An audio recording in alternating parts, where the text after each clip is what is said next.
امام ابن ابی حاتم نے عاصم بن بہدلہ سے اس کا معنی نہاہما روایت کیا ہے، یعنی ان سے ان دونوں کو ہٹا دیا۔ ابن ابی داؤد نے المصاحف میں الاعمش سے روایت کیا ہے کہ سورہ بقرہ میں ہماری قرات میں فَأَزَلَّهُمَا کی جگہ فَوَسْوَسْ ہے۔ اسی طرح حضرت ابن جریر ابن ابی حاتم نے حضرت ابن مسعود رضی اللہ تعالی عنہ اور دوسرے اکابر صحابہ اکرام رضوان اللہ اجمعین سے روایت کیا ہے کہ جب اللہ تعالیٰ نے آدم علیہ السلام سے فرمایا کہ اسکن انت وزوجک الجنۃ، تو ابلیس نے آیت نمبر 35 ہے یہ سورہ بقرہ کی، تو ابلیس نے آدم و حوا کے پاس جانے کا ارادہ کیا۔ وہ ایک سانپ کے پاس آیا جو ایک 4 ٹانگوں والا اونٹ کی مانند بڑا جانور تھا اور یہ تمام جانوروں سے خوبصورت تھا۔ پس ابلیس نے سانپ سے کہا کہ وہ اسے اپنے منہ میں لے جائے حتیٰ کہ وہ اسے آدم تک پہنچا دے۔ سانپ نے ابلیس کو اپنے منہ میں داخل کیا اور پھر وہ سانپ جنت کے داروغوں کے پاس سے گزر گیا اور جنت میں داخل ہو گیا۔ فرشتوں کو معلوم نہیں تھا جو اللہ تعالیٰ کا ارادہ تھا، جو اس کی مشیت تھی۔ پس شیطان نے سانپ کے منہ سے بات کی اور اس کے کلام کی پرواہ نہ کی گئی۔ پس ابلیس حضرت آدم علیہ السلام کے پاس پہنچا اور کہا، اے آدم، میں تیری رہنمائی ہمیشہ کے درخت پر نہ کروں اور ایسی بادشاہی جو کبھی بوسیدہ نہ ہو، جو کبھی خزاں رسیدہ نہ ہو، جو ہمیشہ قائم رہے۔ اس نے ان کے سامنے قسمیں اٹھائیں کہ مجھ سے زیادہ تمہارا مخلص کوئی نہیں، میں تمہارا مخلص ہوں۔ آج کے دور میں بھی بہت سارے ایسے شیطان آپ کو نظر آ جائیں گے جو بظاہر مخلص ہونے کے لیے بڑی بڑی قسمیں اٹھاتے ہیں، لیکن حقیقتاً ان کا معاملہ کچھ اور ہوتا ہے۔ آدم علیہ السلام نے وہ درخت کھانے سے انکار کر دیا تھا، آپ اس کو چکھنا نہیں چاہتے تھے، اس کے قریب نہیں جانا چاہتے تھے، اور حضرت حوا بیٹھ گئی اور وہ دانہ کھا لیا۔ پھر اس نے آرام سے کہا، آدم کھا لے، میں نے بھی کھا لیا ہے، مجھے اس سے کوئی تکلیف نہیں ہوئی۔ پس جب آدم علیہ السلام نے کھایا تو دونوں کی شرمگاہیں ظاہر ہو گئی اور دونوں نے جنت کے پتوں سے اپنے آپ کو ڈھانپنا شروع کر دیا۔ امام عبدالرزاق اور ابن جریر نے حضرت ابن عباس رضی اللہ عنہما سے روایت کیا ہے کہ فرماتے ہیں کہ اللہ کے دشمن ابلیس نے اپنے آپ کو زمین کے جانوروں پر پیش کیا کہ وہ اسے اٹھا لے حتیٰ کہ وہ ان کے ساتھ جنت میں داخل ہو جائے اور آدم علیہ السلام سے کلام کرے۔ تمام جانوروں نے اس کی یہ بات ماننے سے انکار کر دیا حتیٰ کہ اس نے سانپ سے بات کی اور کہا کہ میں اولاد آدم سے تجھے بچاؤں گا، بے شک تو میرے ذمہ میں ہوگا اگر تو مجھے جنت میں لے جائے۔ سانپ نے اپنی کچلیوں کے درمیان اٹھا لیا حتیٰ کہ وہ اسے جنت میں لے گیا، منہ میں یہ جو جبڑے ہیں ان کے درمیان۔ سانپ کے منہ سے یعنی سانپ کے منہ سے ہی شیطان نے جناب آدم علیہ السلام سے بات کی اور یہ پہلے ڈھکا ہوا تھا اور 4 ٹانگوں پر چلتا تھا۔ بس اللہ تعالیٰ نے اس کی اس خیانت کی وجہ سے اس کو برہنہ کر دیا، سانپ کو برہنہ کر دیا اور پیٹ کے بل اسے چلنے پر مجبور کر دیا۔ جناب ابن عباس رضی اللہ تعالیٰ عنہ فرماتے ہیں کہ جہاں اسے پاؤ اسے قتل کر دو اور اللہ کے دشمن کے ذمہ کو اس کے متعلق توڑو۔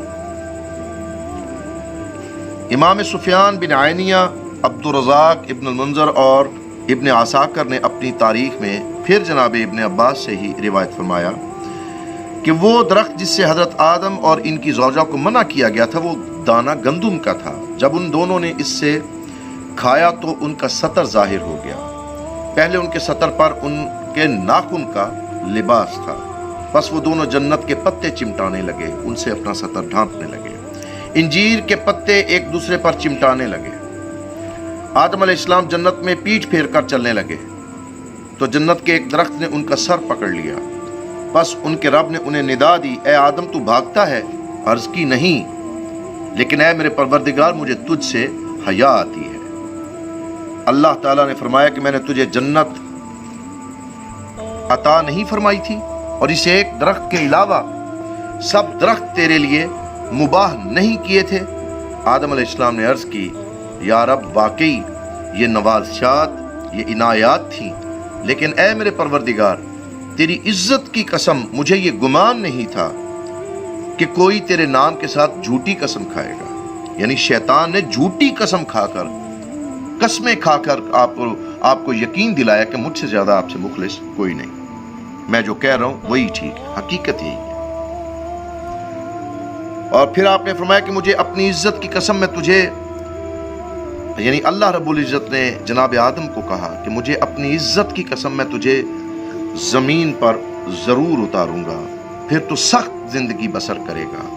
بس آدم و حوا جنت سے اتارے گئے، حالانکہ وہ جنت میں جو چاہتے کھاتے، پھر وہ غیر لذیذ کھانے اور پینے کی طرف، یعنی وہ لذت جو جنت کے کھانوں کی ہے، اور کہاں اس دنیا کا کھانا پینا، وہ اس غیر لذیذ کھانے کی طرف اتارے گئے۔ آپ نے لوہے کی صنعت کو جان لیا، انہیں کھیتی باڑی کا حکم دیا گیا، پس آپ نے زراعت شروع کر دی، پھر اس کھیتی کو پانی دیتے رہے حتیٰ کہ وہ پک کر تیار ہو گئی۔ پھر آدم نے اسے گاہا، یعنی کاٹا، اور پھر اس میں سے وہ جو پھل نکالا جاتا ہے، جیسے گندم کو گاہا جاتا ہے، چاولوں کو، ساری چیزیں جو ہیں اس کو کھانے کے قابل کیا، پھر اسے پیسا، پھر گوندھا، پھر اس کی روٹی پکائی اور پھر اسے کھایا۔ پھر اللہ تعالیٰ نے انہیں جو پیغام دینا چاہا وہ پیغام پہنچایا۔ آدم علیہ السلام جب جنت سے اترے تو رونے لگے، اور اتنا روئے کہ کوئی دوسرا روئے زمین پر اتنا نہیں رویا۔ یعنی اگر داؤد علیہ السلام کے اپنی خطا پر رونے، اور حضرت یعقوب علیہ السلام کا اپنے بیٹے پر رونے کو، اور ابن آدم کے اپنے بھائی پر رونے کو، اور پھر تمام اہل زمین کے رونے کو ایک ترازو میں رکھ لیا جائے، تو وہ پھر بھی اس رونے کے برابر نہیں ہو سکتا کہ جو آدم علیہ السلام نے اپنی توبہ کے لیے، اللہ کو راضی کرنے کے لیے جنت سے اترتے وقت وہ جو آنسو بہائے اور بہاتے رہے۔ اللہ اکبر! آپ کے برابر پوری کائنات میں جتنے انسان ہیں، ان کا رونا، جناب یعقوب کا رونا، جناب داؤد کا رونا، ابن آدم کا رونا اپنے بھائی کے قتل پر، وہ سب مل کر بھی اس رونے کے برابر نہیں جو جناب آدم علیہ السلام نے جنت سے نکلتے وقت جو آنسو بہائے، اور جس طرح سے وہ فریاد گناہ ہوئے اپنے مالک کی بارگاہ میں۔ حضرت عبدالعزیز بن عمیرہ سے روایت ہے کہ فرماتے ہیں اللہ تعالیٰ نے آدم علیہ السلام کو فرمایا میرے جوار سے، یعنی میرے قرب سے، میرے نزدیک سے نکل جاؤ، اور میری عزت کی قسم میرا نافرمان میرے گھر میں میرے قریب نہیں رہ سکتا۔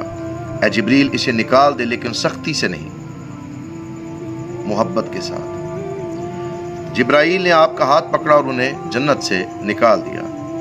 امام ابن اسحاق نے المبتدا میں، ابن سعد، احمد عبد بن حمید اور ابن ابی الدنیا نے التوبہ میں، حاکم ابن مردویہ اور بہقی نے الباس والمنشور میں حضرت ابی بن قعب رضی اللہ تعالی عنہ سے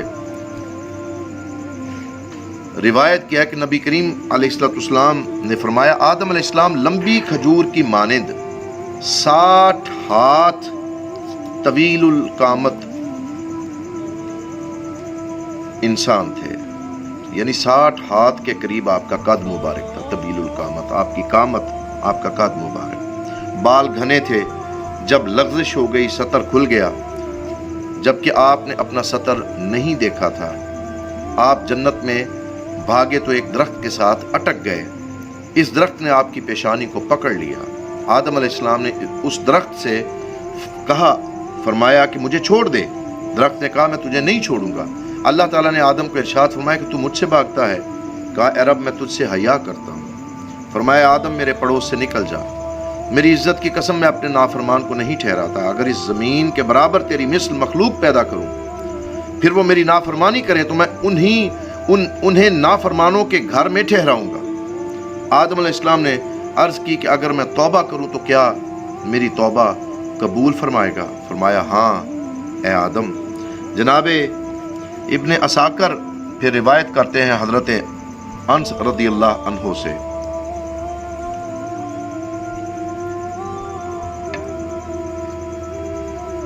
امام ابن منی اور ابن ابی الدنیا نے کتاب البقاء میں، ابن المنظر اور ابو شیخ نے الزما میں، اور حاکم بہقی نے الشعب میں، اور ابن عساکر نے حضرت ابن عباس رضی اللہ عنہما سے روایت کیا، فرماتے ہیں اے آدم میں نے تجھے جس درخت کے کھانے سے منع فرمایا تھا تو نے اس کو کیوں کھایا؟ اس نے کہا اے رب حوا نے میرے لیے وہ خوش نما کر کے پیش کیا تھا۔ اللہ تعالیٰ نے فرمایا میں اس کو یہ سزا دیتا ہوں کہ وہ حاملہ ہوگی تو اسے تکلیف ہوگی، بچہ جنم دے گی تب بھی تکلیف ہوگی، اور ہر مہینہ میں اسے 2 مرتبہ خون آئے گا۔ اور فرمایا حضرت حوا یہ سن کر رونے لگی تو ارشاد ہوا تجھ پر اور تیری بیٹیوں پر رونا ہے۔ امام دارقطنی نے الافراد میں اور ابن عساکر نے حضرت عمر ابن الخطاب رضی اللہ تعالی عنہ سے روایت فرمایا کہ رسول کائنات صلی اللہ علیہ وآلہ وسلم نے فرمایا اللہ تعالیٰ نے حضرت حوا کی طرف جبریل کو بھیجا، جبرائیل علیہ السلام آئے، اور جب انہیں حیض کا خون آنا شروع ہوا تھا اور اس نے اپنے پروردگار سے گزارش کی کہ مجھے خون آیا ہے جسے میں نہیں جانتی، اللہ تعالیٰ نے فرمایا میں تجھے اور تیری اولاد کو اسی خون میں لت پت کر دوں گا، اور اس خون کو میں تیرے لیے اور تیری اولاد کے لیے کفارہ اور پاکیزگی کا باعث بناؤں گا۔ بخاری اور حاکم نے روایت کیا ہے کہ رسول اللہ صلی اللہ علیہ وسلم نے فرمایا اگر بنی اسرائیل نہ ہوتے تو گوشت کبھی بدبودار نہ ہوتا، اگر حضرت حوا نہ ہوتی تو کوئی عورت اپنے خاوند سے خیانت نہ کرتی۔